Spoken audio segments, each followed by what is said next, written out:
اس کے بعد انہوں نے مولانا طارق جمیل سے ان کے سیاسی تعلقات کے حوالے سے بھی بات کی۔ انہوں نے عمران خان کے حوالے سے اسپیشلی ان سے پوچھا کہ آپ کو کیوں لگتا ہے کہ عمران خان ریاست مدینہ بنا سکتے ہیں، اور انہوں نے عمران خان کے عدت میں نکاح والے کیس کے حوالے سے بھی بات کی اور بھی بہت ساری باتیں کی، جس کا جواب مولانا طارق جمیل نے اس طرح دیا۔ سچا آدمی ہے، عمران خان دیانتدار آدمی ہے، مومن آدمی ہے۔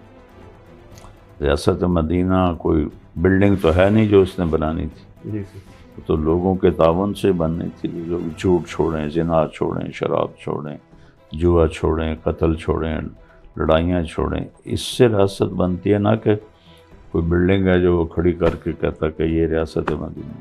سر آپ کو یقین تھا کہ عمران خان آپ نے ملے، آپ پہلے بھی جانتے تھے، وہ آپ کو جانتا تھا، اور یقین تھا کہ عمران خان اتنی ہمت سے جیل کاٹ لے گا؟ یقین تھا، کیسے 100% یقین تھا۔ کیسے؟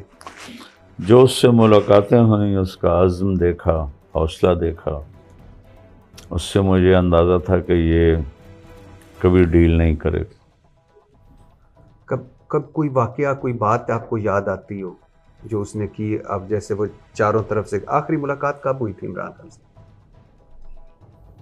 اس کی حکومت ٹوٹنے سے کچھ عرصہ پہلے ہی، لیکن مجھے ڈیٹ تو ابھی آپ نہیں، دل نہیں کرتا اڈیالہ جیل جا کے ملنے؟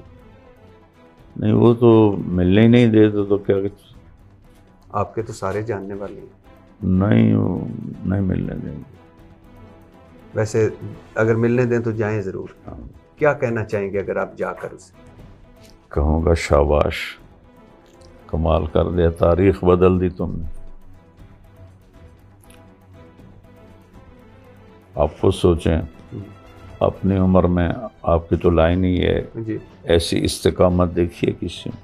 نہیں نہیں نہیں تو اللہ کے خوف اور یقین کے سوا کوئی یہ کر سکتا ہے؟ نہیں۔ سر یہ جو عدت میں نکاح ہے، اس میں شریعت کیا کہتی ہے؟ یہ تو ان کی آج ہجری کون سی ہے؟